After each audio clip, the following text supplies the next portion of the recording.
Control करने की कोशिश कर रहे हैं। अभी मैं देख रहा था इस क्षेत्र में जहाँ आप हैं, यहाँ के आसपास के गाँव में जो लोग हैं वो कितना कुदरती जीवन जी रहे हैं।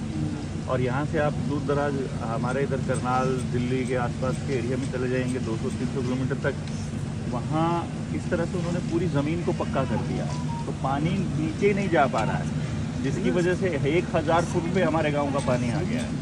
और अब पानी के ऊपर सरकार कंट्रोल करने लग गई है, वही सरकार।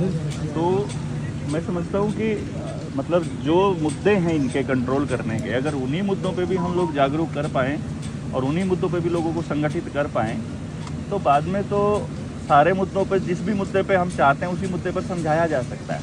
पहले तो उनकी इमीडिएट समस्या के ऊपर चर्चा की जाए और फिर उसके बाद बाकी मुद्दों पर भी उनको समझाया जाए। किसी को अपनी बात समझाने के लिए पहले उनकी बात सुननी पड़ेगी। हाँ, वही कि उसकी हम अपनी एक बात बताएं तो उनकी 100 सुननी पड़ेगी। हाँ, जो बिगड़े हुए वो अनजान है। हाँ, अगर हम एक बात अपनी उनको बताना चाहते हैं तो 100 पहले उनकी सुनेंगे। ये ऐसा गांव है, मैं इसको आदर्श गांव बनाना चाहता हूँ। तो कैसे किया? मैंने वो आश्रम के लिए जगह दी, आश्रम बना दिया। कहते हमने कहा था इस लोगों की सड़कें बढ़िया करा दी, तो पानी की व्यवस्था बढ़िया हो जाए। ये कच्चे मकान पक्के बनवा दिए। आदर्श गाँव राम साहब को बना। कच्चे मकान तो मेरे ख्याल से मैं इसमें गुरुजी मैं ये मानता हूँ कि कच्चा मकान आदर्श मकान है, पक्का मकान आदर्श मकान नहीं है। समय मान्यता नहीं है। नहीं, मान्यता की बात, मान्यता की नहीं है। इस समय गरीब आदमी लोन लेकर के छप्पर पे न रह के मकान बनाना चाहता पक्के ही। तो आप जैसे महापुरुषों का तो दायित्व यही है कि उनको ये बताएं कि पर्यावरण के लिए और परमात्मा के लिए कच्चा मकान क्यों जरूरी है। सब बताया कि मिट्टी में जो गुण है, हाँ, तो पक्की ईंट में नहीं है। वो तो कभी भी नहीं आएंगे, वो तो सवाल नहीं उठता। तो हम चाहे मान्यता, मैं तो ये मानता हूँ चाहे मान्यता कोई भी हो, हमें तो सच के रास्ते पर ही रहना चाहिए, क्योंकि अपनी जो लड़ाई है वो तो सच की लड़ाई है। परमात्मा की लड़ाई तो हम तभी लड़ पाएंगे जब हम सत्य और परमात्मा की लड़ाई लड़ेंगे। कहते जब उनके मकान पक्के बन जाए तब तक सुनेंगे, नहीं सुनेंगे, वही सुना, तब भी नहीं सुनेंगे वो। नहीं, बात उनको वही सुनानी है जो हम कच्चे में सुना रहे। लेकिन कच्चे की वजह से कहते रहे हमारा कोई काम हो तो काम तो तुम्हारा किया जाए, लेकिन नहीं तुम समझ पा रहे। हाँ, व्यक्तिगत अपने काम को अपना काम मानते हो, समाज के काम को तुम अपना काम मानते नहीं। कभी तो ये हम तो सामाजिक कार्य करते हैं और समाज के लिए सब तैयारी है। हमको तो झोपड़ी एक पर्याप्त क्या देता है, हजारों बीघे जमीन क्यों खिलाते हैं?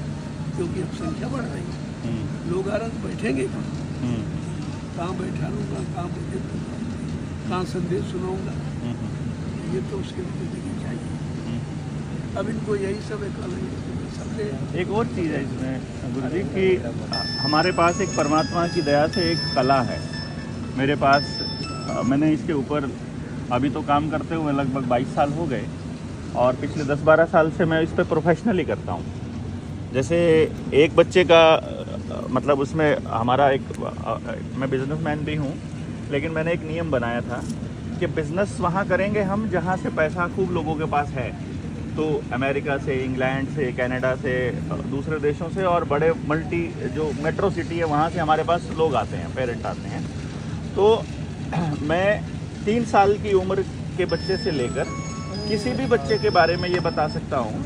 एक मेरे पास रिसर्च का मटेरियल है जो इंडिया में अभी किसी के पास नहीं है। जो जिस वक्त कभी गुरु द्रोण हुआ करते थे, उनको कैसे पता चला कि ये भाला चलाएगा, ये तीर चलाएगा, अर्जुन तीर चलाएगा और ये गदा चलाएगा। तो हमने इसके ऊपर काफ़ी सारा शोध किया, जो लोगों ने काम कर रखा था उसको एक जगह पे इकट्ठा किया। तो 2009 में हमने इसको प्रोफेशनली लॉन्च कर दिया था कि 3 साल की उम्र से लेकर किसी भी बच्चे के बारे में ये पता लगाया जा सकता है कि परमात्मा ने उसको किस तरह के काम करने के लिए बनाया है, कि उसको साइंटिस्ट पैदा किया है, कि उसको खिलाड़ी पैदा किया है, कि संगीतकार पैदा किया है, कि प्रबोधक पैदा किया है, टीचर पैदा किया है, या वकील पैदा किया है, कि जज पैदा किया है, कि उसके अंदर क्या गुण हैं जिसके लिए वो पैदा हुआ, कि वो खेती के लिए पैदा हुआ है कि डंगरों के लिए पैदा हुआ है, कि वो खेती से यानी शहर में सर्वाइव कर पाएगा कि नहीं कर पाएगा। तो मैंने कुछ लोगों को समझाया इसमें कि देखो तुम्हारा बेटा डीसी है, तुम्हारी बहू टीचर है, तुम्हारे दूसरा बेटा वकील है और वो शहरों में रहते हैं। तुम शहरों में गए 2 महीने बाद ही तुम्हारा दम घुटने लगा और तुमने कहा हमारा यहाँ मन नहीं लगता, तो मुझे वापस गाँव में जाना है। क्यों जाना है वापस गाँव में? उसका कारण है क्योंकि तुमको परमात्मा ने जैसा बनाया है वो चीज़ तुमको गाँव में मिलेगी, तो तुम्हारा गाँव में मन लगेगा। इसी तरह से बच्चे को यदि उसी दिशा में लेकर के जाया जाए और उसका रोजगार उसका वही हो जिसके लिए परमात्मा ने बनाया है, तो उसको समाज में सही स्थान दिया जा सकता है। और जब इस मुद्दे पर हम निकले तो लोगों ने इसको बड़ा अपीलिंग फील किया कि ये मेरे बच्चे की बात कर रहा है। अगर आपके बच्चे का असली टैलेंट पता चल जाए और उस टैलेंट के हिसाब से उस बच्चे को गांव में ही परवरिश और उसकी ट्रेनिंग की जाए और गांव में ही उसका रोजगार, गांव या आसपास के क्षेत्र में उसका रोजगार किया जाए, तो हम उसको समाज के साथ वापस जोड़ सकते हैं। अदरवाइज जो आजकल की जो शिक्षा व्यवस्था है ये तो बच्चे को पलायन करने के लिए मजबूर कर रही है कि यहाँ का आदमी अपने बच्चे को पढ़ाने के लिए शहर भेजेगा, फिर नौकरी करने के लिए शहर भेजेगा। जब यहाँ के नौजवान बच्चे नौकरी करने के लिए शहर चले जाएंगे तो फिर यहाँ वो मल्टीनेशनल कंपनियाँ आकर के फिर ज़मीनों के ऊपर कब्जा स्टार्ट कर देंगी। तो इसका एक एकमात्र रास्ता ये है कि उनके रोज़गार का, उनकी पढ़ाई का, उनके टैलेंट के हिसाब से इंतज़ाम अगर गाँव में ही किया जा सके। तो गुरुदेव, अगर मान लीजिए आपको ये लगता है कि हम यहाँ की जो संगत है उसको इसका लाभ देना चाहते हैं और उसका लाभ देना चाहें, तो मैं वो टेक्नोलॉजी, वो पूरी ट्रेनिंग, पूरा टाइम मैं आश्रम के लिए फ्री ऑफ कॉस्ट इसको प्रोवाइड कर सकता हूँ। मान लीजिए अगर आपको ये लगता है कि इन लोगों को इस बात की समझ हो जाए कि हम पैदा किस लिए हुए हैं, परमात्मा ने हमको हमारा जन्म किया तो समाज में हमारा स्थान क्या होना चाहिए, तो एक बहुत अच्छा रास्ता इनको दिखाया जा सकता है। क्योंकि जब एक एक आदमी के पर्सनल बच्चे की बात होगी तो मुझे नहीं लगता कि वो फिर हमारी बात को टालने की पोजीशन में होंगे। इसको भी करने के लिए व्यवस्था चाहिए। कोई व्यवस्था नहीं चाहिए, कम से कम पैसा नहीं चाहिए, बात पैसे की। और दूसरा एक ही व्यवस्था चाहिए, एक ही व्यवस्था जो हमारे पास होगी। कंप्यूटर हमारे पास होंगे ही 1 2 2 4 5। दूसरा, यहाँ की जो संगत है इसमें हमको 8-10 लोग ऐसे मिल जाएंगे जो पहले से ही हमारी बातों को समझेंगे। नहीं समझेंगे तो हम समझा देंगे। हम 8-10 लोगों को तैयार कर देंगे, पूरी ट्रेनिंग उनको दे देंगे कि ऐसे जांचना है, और फिर भी कोई दिक्कत आए तो हम बैठे हैं। यहाँ जो रह करके कोई दूसरा काम कर रहे हैं और जो पढ़े लिखे लोग हैं उनको एकदम समझ में आ जाएगा कि ये कैसे होता है। तो पूरी ट्रेनिंग दे देंगे और उसके बाद वो वहीं पे रहते हुए अपनी व्यवस्था, कुछ भी एक्स्ट्रा नहीं करना, उसके लिए एक्स्ट्रा कमरा नहीं बनाना, एक्स्ट्रा रूम नहीं बनाना। मालूम पड़ जाए फिर तो सारी व्यवस्था लोग बाग अपने आप कर लेंगे। उसका हमको मालूम है कि इस बच्चे के पास ये टैलेंट है, इसके लिए क्या है कि 100 बच्चे इस टाइप के हैं तो उसके लिए एक टीचर चाहिएगा। वो एक टीचर लाना तो कोई बड़ी बात नहीं है, सभी इतने लोगों के लिए इतनी बड़ी बात नहीं है, फिर वो बहुत आराम से हो जाएगा। पहले तो शुरुआत ही बड़ी बात है कि इस विचार का लोगों में जाए कि जैसे कन्फ्यूजन है लोगों में, गाँव में बड़ी दिक्कत है कि करें क्या, इस बच्चे का करना क्या है, ये बच्चा तो खराब हो रहा है, इस बच्चे की पढ़ाई का इंतजाम नहीं हो रहा, कल को रोजगार का नहीं हो रहा है। तो रोजगार की इस समस्या का समाधान अगर गाँव में ही हो जाए तो पूरा गाँव पलायन से बच जाए और असली पर्यावरण क्या है, समाज क्या, परमात्मा क्या, उन सब की दिशा में सोचा जा सकता है। बाकी तो जैसा आपको ठीक लगे।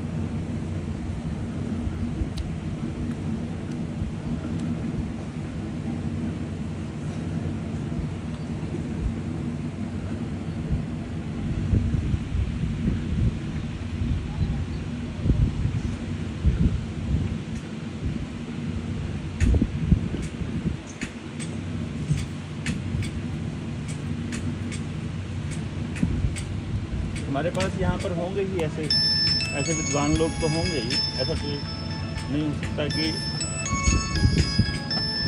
साइलेंट कर लो ना आप इसको।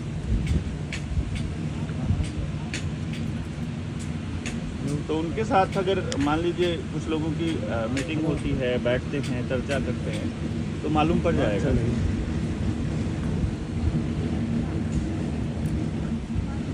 बाकी आप आदेश करें, बताएं। हमारा विषय अध्यात्म, ये आध्यात्म ही तो है गुरुजी, कि परमात्मा ने जिस काम के लिए बच्चे को इंसान को भेजा है उस काम को करते हुए समाज की सेवा करे। जिसने जिसको भेजा उसको खुद ही चिंता हम क्यों लें? तो फिर तो हमें प्रवचन की भी आवश्यकता नहीं है, फिर तो हमें प्रवचन की भी आवश्यकता नहीं है। आवश्यकता है, बताइए कैसे? तो बताया कि नहीं जाएगा तो जानेगा। वही तो फिर आपका यही तो काम है, यही तो आपको कह रहे हैं कि आप आदेश नहीं करेंगे तो जानेगा कैसे? हमें उसकी जरूरत नहीं, उसकी जरूरत वो काम हो रहा है और उससे अच्छा काम सब हो रहा है। हाँ, उससे अच्छा हो रहा है, फिर तो जरूरत ही नहीं है। सामाजिक शांति भी है, पारिवारिक शांति भी है, सब शांति है। हाँ, उससे अच्छा हो रहा है अगर समाज में, तो फिर बहुत अच्छी बात है, फिर बहुत कोई दिक्कत तैयार है। हाँ जी, बिल्कुल बिल्कुल। यही मीडिया पत्रकार पूछ रहा था कि आप तो शाकाहारी, क्या शाकाहारी सब बन जाएंगे, लेकिन तुम आवश्यकता समझते हो इसकी कि नहीं समझते? क्यों नहीं करते? तुम अपने बारे में पहले बन के दिखाओ तो दूसरों की बात होते, कोई नहीं बना, कोई नहीं बना, अब तुम ही नहीं बने हो तो किसी की बात क्यों करती हो? हमने कहा मैंने लाखों को बना दिया, तो बनने की बात करती हो। और रोज बन रहे हैं, हजारों आदमी संकल्प ले रहे हैं, वास्तव में खान पान गलत है, इससे कोई तरक्की नहीं। धीरे धीरे स्तर पर आप परिवार का स्तर, बाल बच्चों का स्तर, आस पड़ोस का स्तर सब खराब हो रहा। सबसे तो खान पान पर विचार करो। जब तक खान पान ठीक नहीं होगा, विचार शुद्ध नहीं होगा। विचार शुद्ध नहीं होंगे, काम शुद्ध नहीं करेगा। काम शुद्ध नहीं होंगे तो लाभ नहीं मिलेगा। तो सीधी बात है, वैचारिक क्रांति की आवश्यकता है जबरदस्त। तो सबसे पहले हमको इनके खान पान पर ध्यान देना चाहिए। इनका खान पान, इनकी मतलब पैदावार की अनुकूल है कि नहीं। आमदनी ऐसी है कि शराब पी सकते हैं, मांस मुर्गा खा सकते थी, है कि पीछे आलू की सब्जी नहीं मिल रही तुमको ढूंढे, अब तुम मुर्गा मीट कैसे खाओगे? इतना महंगा है। सब तुम दूध तो पीते नहीं, शराब महंगी कति बढ़िया है। ये दोनों की तुलना तो बतानी पड़ेगी। ये वैचारिक क्रांति तो खड़ी हो जाएगी तो काम हो जाएगा। इस लेवल पे तो आ गए गुरु जी आप। आपने तो लाखों लोगों को शाकाहारी बना ही दिया, तो विचार तो उनके शुद्ध हो ही चुके। अब तो समाज के अंदर उसको प्रैक्टिकल करने का टाइम आ गया। संस्कार रूम में पढ़ने थे। हाँ, इसको तो अब तो समाज के अंदर इसको असल में इसका क्या इस्तेमाल किया जाए, अब तो वो आपका काम है। आप आदेशित करेंगे तो लोग इसको बदलने के लिए तैयार हो ही जाएंगे, क्योंकि वो ऑलरेडी शुद्ध अंतर्मन तो शुद्ध उनका हो ही चुका। और मैं ऐसा मानता हूँ कि आप उनको अब अपना गांव संभालने की भी जिम्मेदारी दे देंगे तो वो संभालेंगे, करेंगे वो। मैंने हर गांव में प्रबंध कार्यकारिणी का गठन किया है, और अभी उत्तर प्रदेश में हुआ है जी। पूरे देश के लिए व्यवस्था बना रहे। एक प्रबंध कार्यकारिणी का गठन किया। प्रबंध माने व्यवस्था, हाँ व्यवस्था, उनकी व्यवस्था कैसे हो, खाने की, पीने की, और वही तुम्हारा जैसे कह रहे हो कि उनकी रुचि के अनुसार। व्यवस्था में तो शिक्षा एक बहुत बड़ा रोल है। उनकी बुद्धि के अनुसार, उनकी शिक्षा के अनुसार वो व्यवस्था उनको सौंपी जा तो कर लेंगे। आज के टाइम पे एक चीज़ और मतलब मैं रिक्वेस्ट करूंगा आपसे, अगर ऐसा आप अपने जो भक्त जन हैं, जो और लोग हैं, जो अनुयायी हैं, उनको आप अगर बोलते हैं कि जो ये मोबाइल है, ये हमारी पूरी की पूरे संस्कारों को, पूरे भारतीय सभ्यता को बर्बाद करने पे तुला हुआ है। ख़ास तौर पे हमारे बच्चों की मनस्थिति को, बच्चों के मन को बड़ा ख़राब कर रहा है। तो इस दिशा में जब वो लोग गाँव में बताएं तो इस मतलब जितनी ज़रूरत मैं समझता हूँ, जितनी ज़रूरत विचारों की शुद्धता के लिए आहार को शाकाहार मतलब लाने की है, उतनी ही आवश्यकता विचारों को शुद्ध रखने के लिए आप क्या देख रहे हो और क्या सुन रहे हो, इस बात की भी है। और इसीलिए महात्माओं के प्रवचन बहुत ज़रूरी होते हैं परमात्मा से जुड़े रहने के लिए। और इसलिए उनको इस बात से कि उन आसुरी शक्तियों से बचाने के लिए इस मोबाइल का प्रयोग कम से कम किया जाए, और जब वो मोबाइल इस्तेमाल ना कर रहे हों तब के लिए उनको क्या काम दिया जाए। क्योंकि पहले तो क्या होता था कि पढ़ाई को इतना इम्पोर्टेंट ना मान करके माँ बाप अपने बच्चों को अपने साथ अपने खेत के, अपने पशुओं के काम में लगा लिया करते थे, जिसकी वजह से बच्चे के पास समय की कमी रहती थी और वो फालतू की चीज़ों पे नहीं लग पाता था। आज के समय में बच्चे के पास समय ही समय है, और उस समय में वो अपने मोबाइल और टैबलेट के ऊपर सारी की सारी गलत चीज़ें देख रहा है।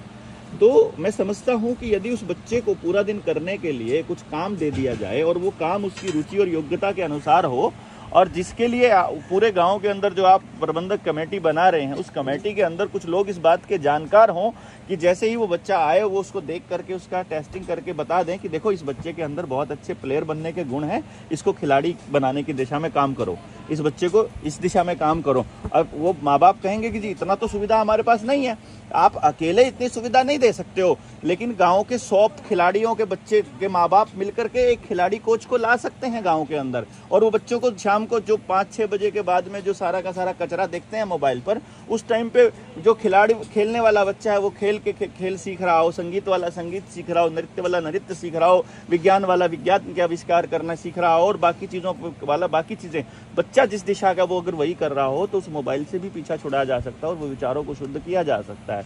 ये भी आप ही का काम है, मतलब ये भी परमात्मा का वही काम है, मैं समझता हूँ। मोबाइल इतना इम्पोर्टेंट मानते हैं जीवन में, जो बात अच्छी उनकी समझ में भी नहीं आती कि सारा हमारा विकास रुका इसी कारण, नैतिक पतन इसी के कारण पतन इसी से हुआ। ये शाकाहार जितना ही इम्पोर्टेंट विषय है, मतलब आहार जितना ही इम्पोर्टेंट विषय मैं इसको मानता हमारा हूँ। लक्ष्य है जी जी पहले लोगों को शाकाहारी बनाया, इनके विचार शुद्ध हों। जब विचार शुद्ध होंगे तो ये सोच सकते हैं जी अपने लिए और समाज सबके लिए सोच सकते कि भाई अच्छा क्या है। लेकिन अच्छा बनने के लिए पहले अच्छाई तो बनाना पड़ेगा। अगर अच्छाई का माहौल नहीं है तो अच्छी कैसे बनेगी? जी धीरे धीरे इतना बिगाड़ दिया गया है, इसको बनाने में थोड़ा तो आप इन अलग अलग विचारधाराओं के लोगों को संगठित करने के लिए एक मीटिंग क्यों नहीं बुला लेते इधर? सब जो मुख्य लोग हैं एक बार बैठ करके अच्छे से आपके मार्गदर्शन में यहाँ चर्चा कर ली जाए। भाई जो जिस विषय में काम कर रहा है वो आप ही के आदेश के हिसाब से यहाँ पर इन विषयों पर चर्चा करें कि आप जो भी कर रहे हो इसमें ये भी ऐड कर दो, जो भी कर रहे हो इसमें ये भी ऐड कर, ताकि सारे मुद्दे एक साथ उठें। असल में सारे मुद्दों को उठाना नहीं, आपने नहीं उठाना, इतनी कैपेसिटी लोगों में नहीं देख, वो तो लोग देखेंगे। आप तो मीटिंग बुलाइए आप यहाँ पर, हम लोगों की जैसे जितने संगठन लोग लगे हुए हैं समाज को जगाने के लिए। कहा जाता है कि एक साधे सब साधे, सब साधे सब जाए। 50 हमारा मुख्य बात जो हमारी है, सबसे बड़ी मुख्य चीज है कि हमारा आज देश गुलाम है। हाँ। पहले हमको गुलामी से मुक्त होना है, की लड़ाई पहले हमको गुलामी से हमको मुक्त पाना है। अब गुलामी भी नहीं है, गुलामी नहीं है, गुलामी से बदतर हो गया है देश, तो पहले उससे हमको मुक्ति लेना है। अरे पहले तो एक इंसानों की व्यवस्था से आप गुलाम थे, आज तुम अपनी समस्याओं के गुलाम हो। पहले हमको उस चीज से हमको मुक्ति लेना है, हम उसके गुलाम बगैर समस्या के नहीं ले सकते। अब दारू पीने वाला बगैर दारू नहीं ले सकता, ये समस्या है। जानता है कि नुकसान हो रहा है, परिवार की प्रगति रुक रही है, बच्चों का भविष्य खराब हो रहा है। यदि आपको उचित लगे गुरुदेव, तो आप ऐसे सात्विक लोग जो अच्छे विचारों से समाज में लगे हैं, आप उनको आदेशित करें, आप यहाँ पर बुला करके, अगर आपको ठीक लगता है तो आप बैठ करके उनको क्यों ना मंत्रणा के लिए एक शिविर का आयोजन किया जाए। सब चलता है। हाँ, शाकाहारी का प्रचार भी हो रहा है और संगठन भी तैयार किया जा रहा है, लोगों को घर घर भेजा भी जा रहा है, ऐसा नहीं सब जा रहे हैं। जी जी ठीक। लेकिन अभी बिगड़ी व्यवस्था को वो कहते हैं एक दिन में भाई ठीक हो जाएंगे, समय लगेगा। नहीं, अब तो कुछ लोग तो तैयार हैं, आपके आदेश के इंतजार कर रहे हैं। आप तो केवल आदेश आप आदेश ही तो कीजिए। सही है, तो तैयारी है। हाँ, वो तो तैयार हैं। हम लोग तो इस देखा है आपको आपके सामने तो कहेंगे, हाँ जी, सामने आपके कहेंगे हाँ तैयार है। नहीं, इतना तो आपका तप है कि आप समझ जाएंगे सामने वाला आदमी कितना झूठ बोल रहा है, कितना सच बोल रहा ये है। कहते हैं कोई बात आप बताओ, कल इसमें लाभ किया नहीं अभी, न श्रम न समय न पूंजी कुछ नहीं लगाई, लाभ पूछते कैसे भाई दे दिया उठा करके यहाँ लाभ। अरे करोगे तभी तो लाभ पाओगे, तभी तो लाभ पाने की जानकारी होगी तुमको, जब करोगे किसी काम तुम करना नहीं चाहते हो, लाभ चाहते हो, तो ऐसा तो कोई नहीं उठा तुमको दे दिया जाए। सबसे पहले यही पूछते हैं क्या लाभ है, ये काम करो क्या लाभ। जैसे शाकाहारी की बात कर, शाकाहारी से क्या लाभ है, हमें हाँ लाभ है, तुम्हारा व्यक्तिगत लाभ है, लेकिन तुम देख नहीं पा रहे हो, पूरी आदत के कारण, आदत के तुम गुलाम हो, इसलिए तुम अच्छी बात देख नहीं समझ नहीं पा रहे, देख नहीं पा रहे। छोड़ो, इसको पता चल जाएगा लाभ है कि नहीं। जो पैसा बचेगा वो लाभ दिखाई देगा तुम्हें। यार हम पीने में खर्च करते थे, आज बच्चों की पढ़ाई में खर्च, इनके शादी ब्याह में खर्च करो, उनके मकान बनाने में, इसमें खर्च करो। हम लोगों का हमारा कहना यही है कि जो पैसा तुम इनमें बर्बाद करते हो, वो पैसा अपने समाज, अपने परिवार के विकास में, चलो समाज छोड़ दो, अपना विकास सोचो पहले, अपना विकास सोच लो। आज तो गुरुजी विकास की परिभाषा इन्होंने विनाश की बना दी ना, यही समझ देना तो जिनको समझ आ गया उनका कर्तव्य है। इन्होंने कहना सीखा, केवल कहना सीखा। न्यू वर्ल्ड ऑर्डर पे तो आप बताते ही होंगे कि आने वाले वक्त में आप लोगों को केवल भाषण है, सुनाना है, करना है। कहाँ किया? 70 साल हो गए, कहाँ तुमने अभी तक यहाँ नहीं आता। स्वामी जी ने जो है 2029 में बोल दिया है कि सतयुग आ जाएगा, लेकिन 30 तक न्यू वर्ल्ड ऑर्डर है, उसके लिए क्या? वो लोग तो इसके लिए पूरा इंतजाम करके बैठे हैं। 2030 तक वो लोग सबकी पूंजी पर कब्जा कर लेंगे, ऐसा वो बोल चुके हैं। पानी के ऊपर उनका अधिकार होगा, वो बोल चुके हैं। विकास को आपने बोला था रहेंगे सब तो करेंगे, जब रहेंगे नहीं तो क्या करेंगे, ये उनको नहीं मालूम। वो तो हमारे हो गए। अरे तब तक तुम जीवन जी पाओगे, तुम्हारा भी समय निश्चित है। यहाँ भी मैंने देखा गांव में वैक्सीन लगवाए हुए बहुत से लोग हैं जो बीमार हो रहे हैं। सब बीमार हो रहे हैं, सब हार्ट के पेशेंट हैं। हाँ वही तो। नीति गलत है। हाँ जनसंख्या कम करने की योजना इनकी है। तो ये तो हमारे लोग भी तो हो रहे हैं। मैंने यहाँ भी कुछ लोगों से पूछा था, वहाँ ये लोग भी लगवा के बैठे हुए हैं। यहाँ आए हुए लोग जो वहाँ ये यहाँ के लोग नहीं, यहाँ के नहीं, जो आए हुए हैं यहाँ जो नए आए होंगे वो नए जो यहाँ से जुड़े वो नहीं लगा। बाबा जी किसी ने नहीं। एक बात भाई साहब सब बोल चुके हैं। अभी आज़ादी की बात भाई साहब हमारे कर रहे थे कि अभी आज़ाद नहीं, हम लोग गुलाम हैं। क्या नेताजी सुभाष चंद्र बोस का स्पष्टीकरण भी हो चुका है कानपुर 75 के बाद से कि बाबा जी ही नेताजी सुभाष चंद्र बोस हैं? स्पष्टीकरण तो हुआ, लेकिन माना किसी ने नहीं तो उसका लेख है किसी के पास में? इसके बाद नहीं देख ये प्रूव्ड हो गया राष्ट्रपति दरबार से। लेख नहीं करके दिखाई। क्यों नहीं? सवाल हमसे करिए, हमने लिखित आदेश रखा हुआ है, राष्ट्रपति के 104 आदेश हैं कि बाबा जय गुरुदेव नेताजी अरे सुभाष भाई चंद्र वो भी हम भी तो जानना चाहते हैं ना। तो वही बाबा की बात करो, जो आज पद पर है उनकी बात बाबा जी से तो कहा है कुछ जी ना। अरे फालतू की बात क्या है भाई? स्पष्टीकरण इसका काम कैसा लगा है भाई? बाबा जी थोड़ी ना कोई आधिकारिक व्यक्ति थोड़ी। हमारे पास कागज है, उसका देख लीजिए। देखिए आपके पास कागज है, मान रहे हैं, लेकिन कानपुर का भी स्पष्टीकरण लगा, उसका ट्रायल मुकदमा लगा। क्या पूछते हैं? बाबा जी देखने के बाद भी अकल नहीं आती है कि सूरज कभी कहता है कि मैं सूरज हूँ। देखिए लोग जान जाते हैं कि वो सूरज है। कभी नहीं कहा, लेकिन बात कागजी है ना, लीगल की। नहीं तो लीगल है तो लीगल कागज से होगा ना। ये कहेंगे, बाबा जी लीगल थोड़ी ना है। ये कहेंगे कोई मानेगा? अरे फिर वही बच्चे नहीं समझ रहे, फिर बात नहीं समझ रहे।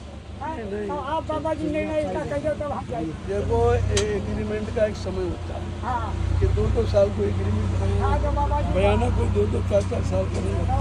बाबा जी निर्णय करिए, हम जब जवाब दे बाबा जी तब बिना ने हम यह दिन पड़े रही बाबा जी। अरे ना हम लोग का तो मालिक ये लिए हैं, पैसा हम पट्टे करेंगे तो कह रहे हैं कि कैसे काटेंगे, अपने तो ले गई। और ऐसा नहीं, जो भी जमीन त्रिपाठी की है ना वो अपने जिम्मे है, वो अलग नहीं है, समझ लीजिए। नहीं तो सब जमीन हमारी है। सुनो, एक बच्चों तुम क्यों लगे? तुमने दिया क्या?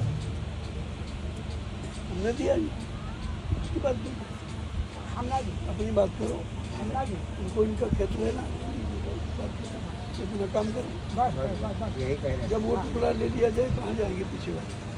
बड़े चढ़े हैं ना, पहले हमारा नंबर तुरंत ले ले। दिखा दें बाबा। बड़े चढ़े हम पहले हमारा दिखा दें। हाँ। तो मालिक कार्यक्रम 23 जनवरी के कहाँ लग रहा है? इसका अभी दिया नहीं कहीं पूर्वांचल में है, या तो कुशीनगर होगा, कुशीनगर, देवरिया कुशीनगर, देवरिया होगा। देवरिया कुशीनगर 23 जनवरी वाला। देवरिया में 23 जनवरी।